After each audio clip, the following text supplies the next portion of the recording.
We are computer programming researchers.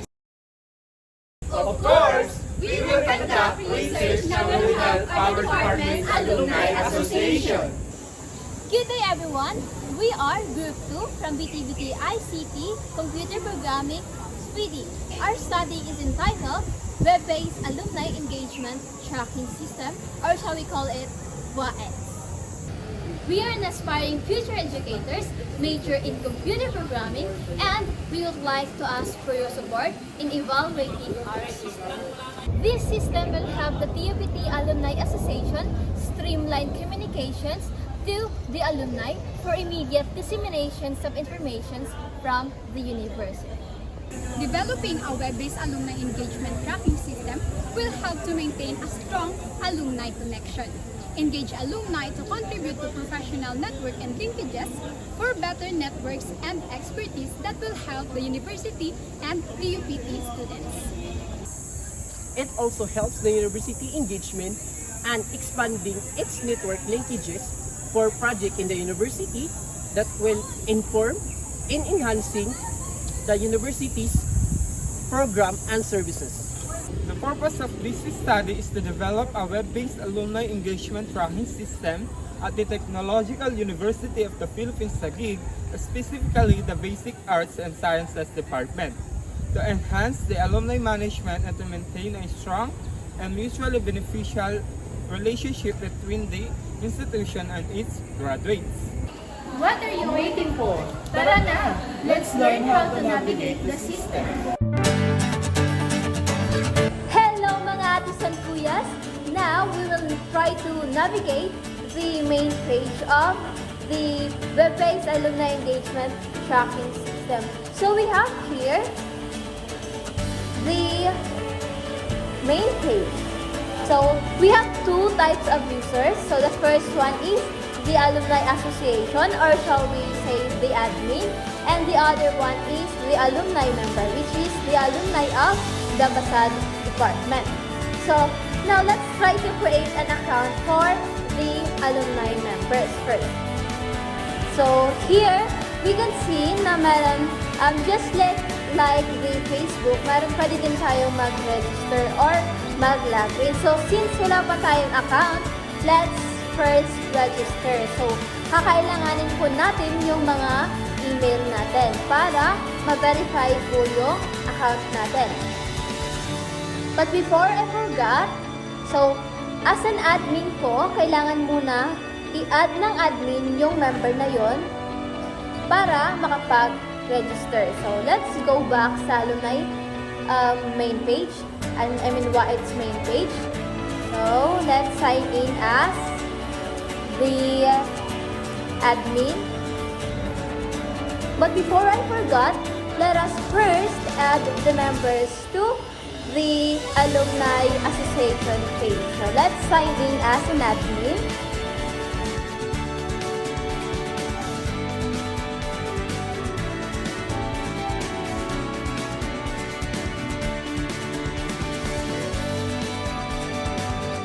Ayun. So, ito po yung main page ng ating system. So, we have here the dashboard or mga navigators. Meron tayong members, assistants, forum, job offer, forum request, and the tracer study.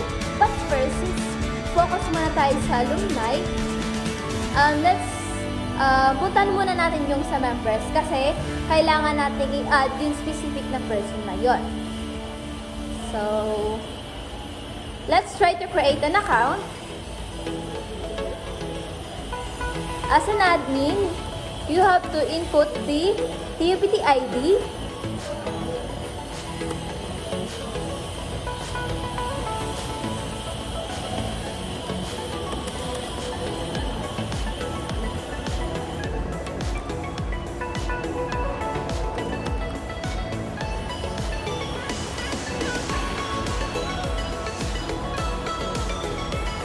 so, once na-add na siya ng ating mga admin, pwede na makapag-register yung alumni. But then, always remember po mga atis and kuyas, di na po kailangan kayong i-approve ng admin since na-add na po natin siya. Yung mga graduates po ng BTTA and BTBTA, from 2012 to 2022. So, let's go back na sa account ng ating alumni. So, let's try to create a account sa ibang window naman. So, let's create alumni members. Then, of course, register now.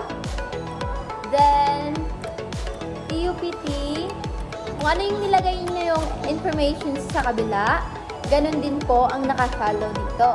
So, TUPT 210455. So, let's say, for example lang po yan. Then, of course, sa full name, hindi po kayo makapag-register pag hindi nga yun siya nakafollow. So, let's try to go back kung paano po yung formatting na pagkalagay ng admin, which is surname, your name, and middle name. So, gagawin natin, ito-copy na lang natin para sure talaga.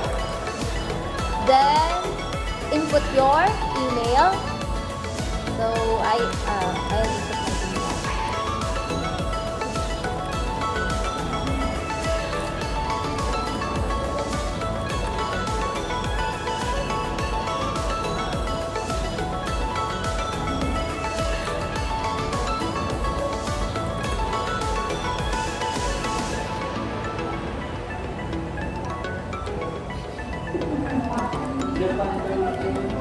Okay na, kahisap na.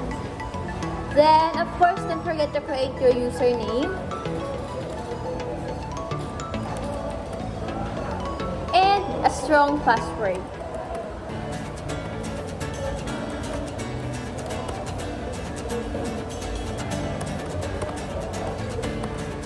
Then, after that, you may register.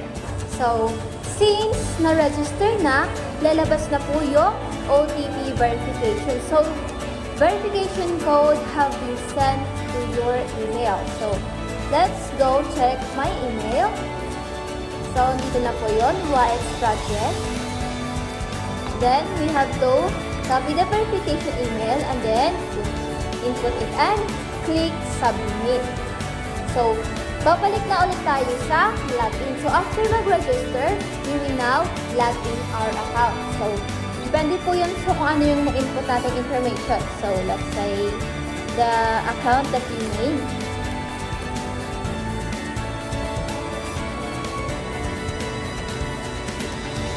Ayun! Welcome sa ating main page po bilang alumni as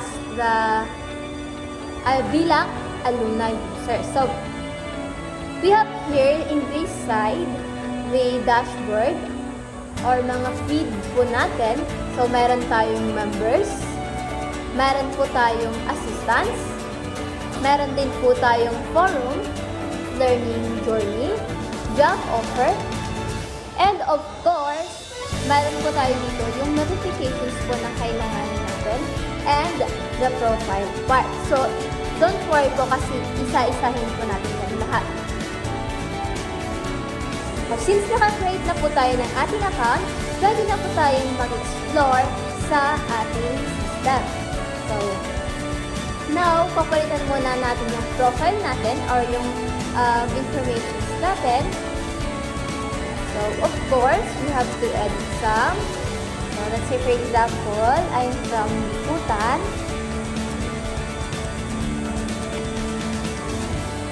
And since I'm a student, nilagay ko po muna dito yung student. So, it depends po sa inyo kung i-edit nyo po or lalagyan nyo po yung information nyo dito.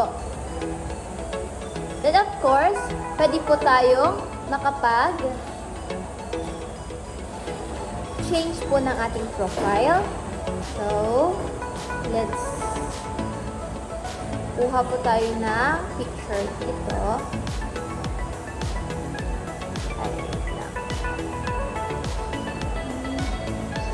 Ito tayo ng image na pwede po natin gamitin bilang profile.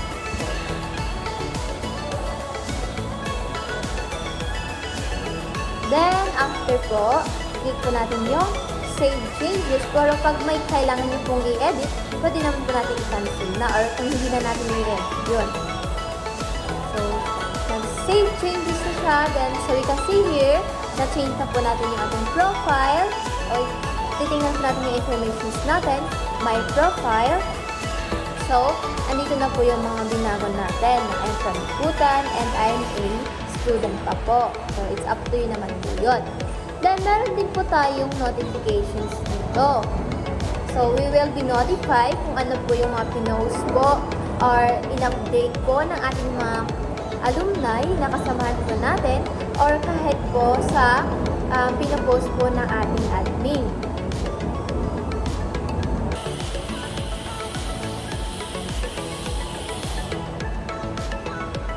Okay, so let's go back po sa ating main page. So, as we can see here, meron din po tayong shortcut na parking na pwede natin siyang pindutin na mapupunta din po tayo kung hindi na natin kailangan pong pipindutin yung dito sa side. And sa napansin niyo po, sa isa sa nagiging purpose ng system natin is para matrace natin yung ating mga alumni and malaman if na-align po ba yung course na kinuha nyo ng college kayo at saka sa mga work po ninyo ngayon. So, every year po nagkakandak po ang ating admin ng tracer study. So, as we can observe here sa gilid po, meron po tayong tracer study. But before we'll discuss dyan po, later po babalikan po natin yan kasi kailangan po munang mag-post ng ating admin ng tracer study kung para kanino po na year na yon. So, let's go back naman po sa ating members. So, pwede po natin i-click dito or sa kabilaan po. So, andito po, since computer programming po ako na naka-sign in, makikita ko po yung mga user na mga computer programming. Just like Facebook, we can also pwede po natin silang makita yung mga information nila. But of course, for the security po ng ating system, para lang po ito sa mga alumni. So, isa ito sa naging dahilan or pwedeng maging sagot sa mga tanong nyo na ano nga ba ang purpose ng Google Form? Ano nga ba ang purpose ng Facebook? But of course, kailangan po natin maging totoo sa ating mga pinopost or sa ating mga nilalagay na information. And isa na din po ito sa help na maibibigay natin sa Alumni Association po natin. Okay, so pwede po natin ma-view yung mga profile ng ating pong mga co-alumni or co-batchmates or students dati. So, here naman po sa ating assistants, so ito po yung mga hinihingi ng ating school like speakership or like naghahanap po tayo ng mga guest speakers sa may mga events. Lalo na po sa ating organization which is yung Technical Educator Society of or shall we say the test, yung test po natin na organization. So, pag gagawa po sila ng mga events, then kailangan po nilang maghanap ng mga speakers na which is mga alumni lang din po natin. Pwede po silang makahingi ng tulong sa Alumni Association na pwede pong mag-post yung Alumni Association na kakailanganin or baka po may pwedeng maging speaker, maging or let's say magkakaroon po ng ating alumni reunion. So, pwede po doon magpo-post yung ating admin. So, let's try to see it po sa ating assistants. Doon po sa admin na account.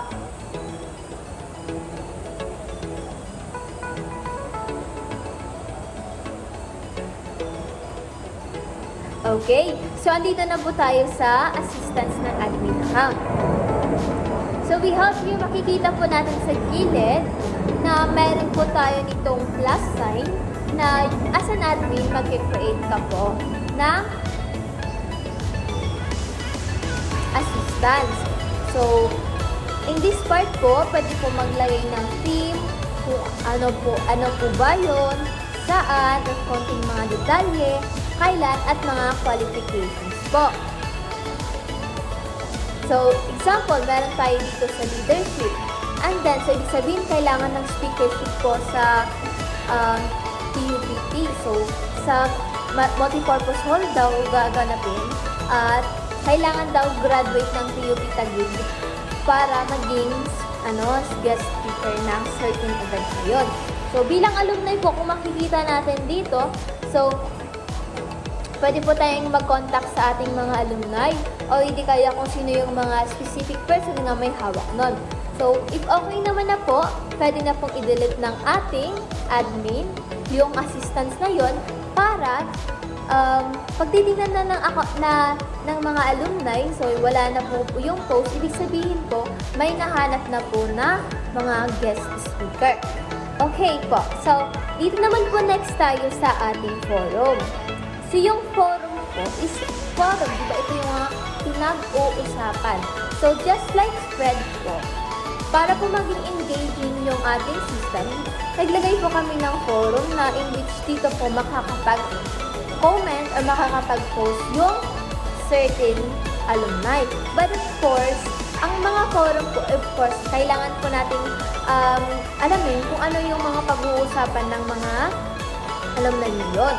So, as an admin po, pwede din po tayong mag-create ng forum or create a thread na pwedeng pag-uusapan within that specific na member. So, let's say for example, nag-create tayo ng forum here and then of course, ipili tayo ng sino magiging members lang doon. Let's say, ang forum na ito ay para lamang sa mga BTTE na graduate ng mga CHS.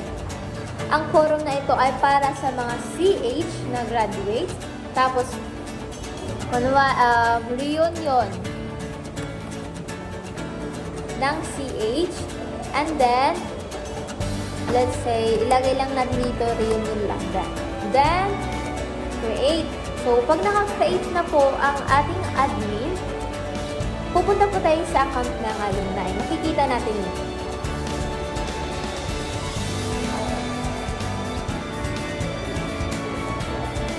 Sa forum po, ayun, sabi dito may may forum, may pag-uusapan, reunion daw ang topic. So, since CH po ang ating nilagay as members, mga hardware po is makikita po nila. Ayun, so, let's say for example, tayo as an alumni, may pag-uusapan tayo. Sabihin natin, excited na ako. Ayun. Tapos, ipopost po natin yon. So, dyan po, pwede pong makakapag-usap yung mga dyan pwede pong makapag-usap yung ating mga alumni. So, pwede silang mag-comment dito. Excited na ako. So, kailan kayo pupunta? Just in case na doon sila nakikipag-chat through online. So, yun. So, yun po yung purpose ng ating forum. Yun. Pwede po tayong makapag-comment dito. Pwede din po natin i-delete yung forum. Of course, pwede din po tayong mag-isip ng ibang forum. And then, last po is dito yung job offer. Sa part po ng team natin.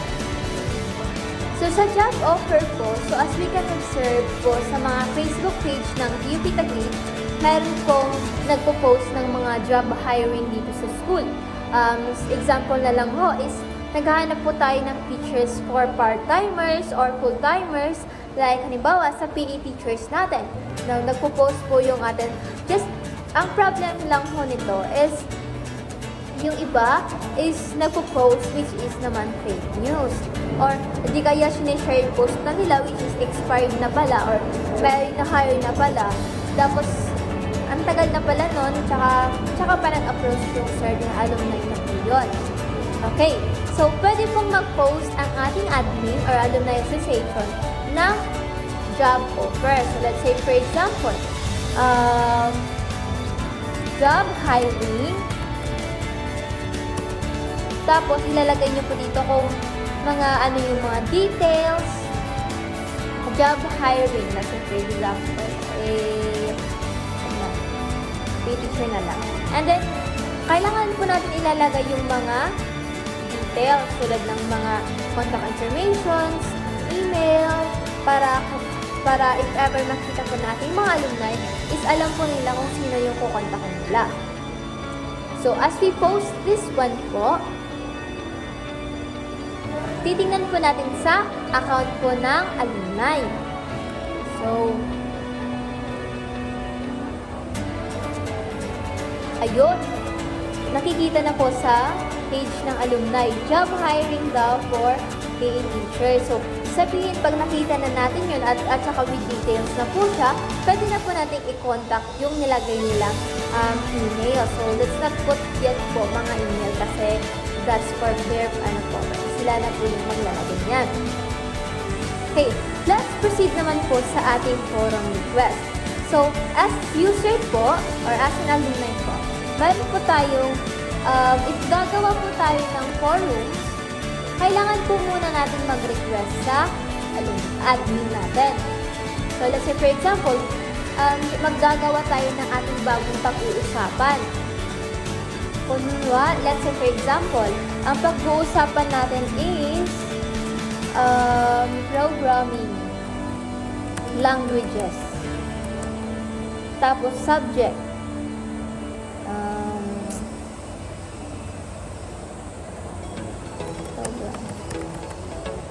Then, since CP, mga programmers, syempre, kailangan po ito i-check ng ating admin. So, of course, we have to put the description.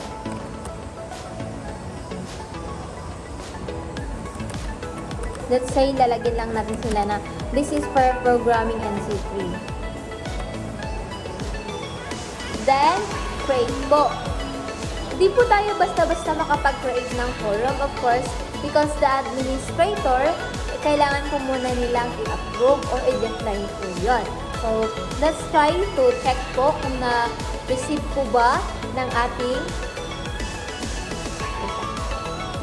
admin. So, pupunta tayo dito sa baba sa forum request. Ayun, so nakikita po natin dito sa ating forum request page na sabi, programs ay yung forum name, tapos the description niya is program NC3, and ang nag-request sa akin is, ang nag-request sa admin is yung si person na yon. So, of course, let's say for example, i-approve po ng ating admin, kasi hindi naman po ikakasama ng ating school yon or ng ating alumni association na pag-uusapan. So, ayun, since na-approve na po, kikita na po natin dito, and pwede na po natin pag-uusapan with the computer programming. Just like the other po, like the assistants, pwede po tayong makikita po natin yung iba't ibang forums dito. So, pwede po natin pindutin yung reunions na napag-usapan at saka yung computer programming. So, now, dito naman sa baba, which is the most important part ng ating system, is yung pag-track ng alumni. So, gawain po ito ng admin na maggawa ng Tracer Study yearly.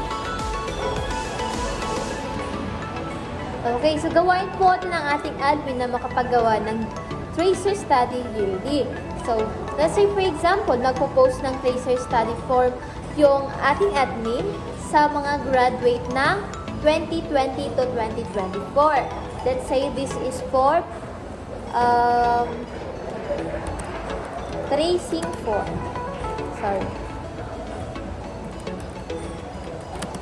Tracing alumni. Then, post. Ayun. Of course, sa admin po, once na nakapagsagot na po ng ating mga alumni, mag-view po nila yung result. So, dito, since yung na-create nating account is 20 to 2024 siya na-graduate,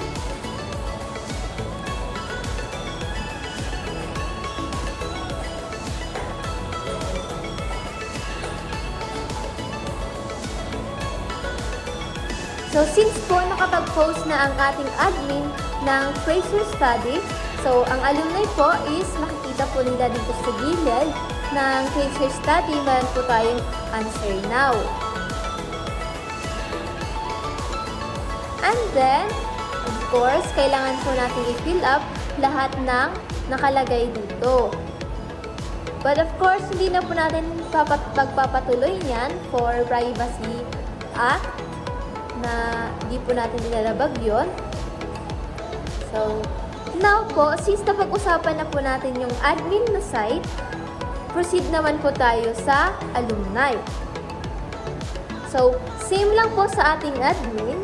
Mayroon din po tayong members na makikita po natin dito. So, ito po yung ginawa na account natin kanina. So, makikita po natin to since nag-sign in tayo sa kabilang account. So, yung makikita natin yung mga pinost ni Rody kanina. Yung mga pinago niya, makikita natin yung information niya. Then, same lang po sa assistance. So, since dinilit po ng ating admin yung assistance kanina, so, let's try to add an assistance here. Para po mas ma-visualize nyo po. Let's say, ang theme is about leadership seminar. Sorry po. Leadership seminar. Then, let's say, library. Then, kailan? May 29, 2024. Then, since kunwari wala natin ilalagay na qualification, let's say organization, president ang ano natin, skills na kailangan. Organization leader. Then, click submit. So, since na-post na po ito ng ating admin, pwede na po itong makikita ng ating alumni. Ayun. So, since pag nakikita po natin, let's say ako, dahil account ko ito, then interested ako sa assistance na yan for leadership seminar. So, ang gagawin ko na lang po is, i-contact ko na lang po yung ating admin or yung ating school for that leadership seminar. So, just like po sa admin, meron din po tayong forum, which is, makakapag-create po tayo. So, sa sinabi ko po kanina, bago po tayo makagawa ng forum, kailangan po natin ipa-approve or kailangan po natin ipa-approve sa ating admin. So, let's say dito po sa ginawa nating forum na reunion, sabi ni Lino, excited na ako. Then, para, let's say, sabihin ko, nagko-comment ako. Ako din. Ayun. So, pwede po tayo makapag-comment dito. So, na-comment na po natin na ako din.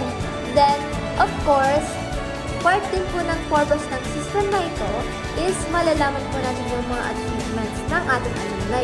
But it's up to you naman po, our dear ates and kuya, if ilalagay niyo po yung mga learning journeys nyo. Tulad ng halimbawa, mga seminars, mga research congress sa iba't ibang school. So, pwede po tayong mag-add ng ating mga learning journeys by clicking here sa plus sign po. Then, let's say for example, BTBTE event.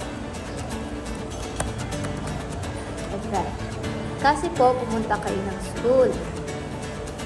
And then, pwede po tayong mag-attach ng photos. So, for example, ito po. And then, pwede po tayong magdagdag.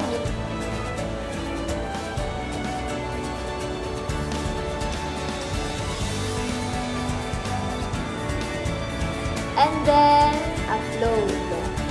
So, once na-upload po natin ito, pwede po itong makikita ng iba't ibang users.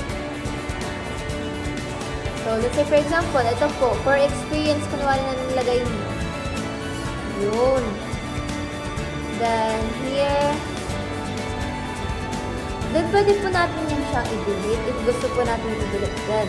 So, ano pa ang pinakakaiba lang po ng ating admin and alumni? Yung admin po, wala po siyang learning journey na ilalagay.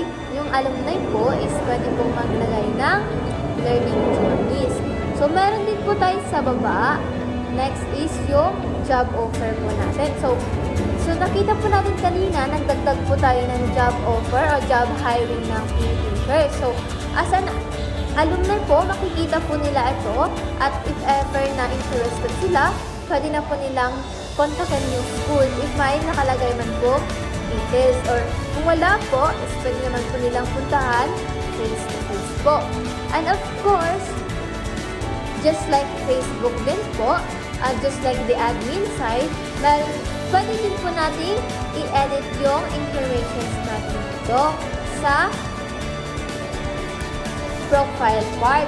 And pwede po din po tayong ma-notify sa mga pangyayari. Halimbawa, yung ginawa natin kanina, assistance, a new post has been published, or yung nilagay nating leadership, or itong nilagay nating forum, a new forum page has been added.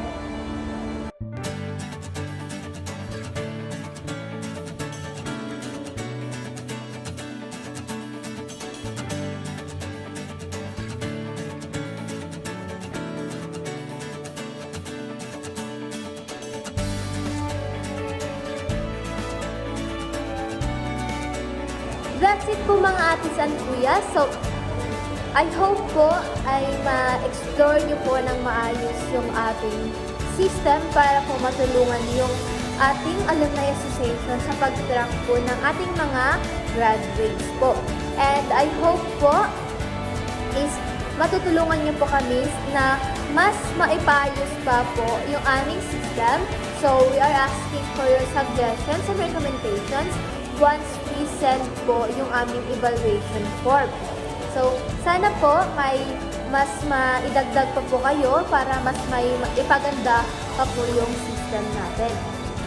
Below po, ilalagay po namin yung mga contact informations if ever po nahihirapan po kayong mag-navigate sa system. So, yun lang po at maraming salamat!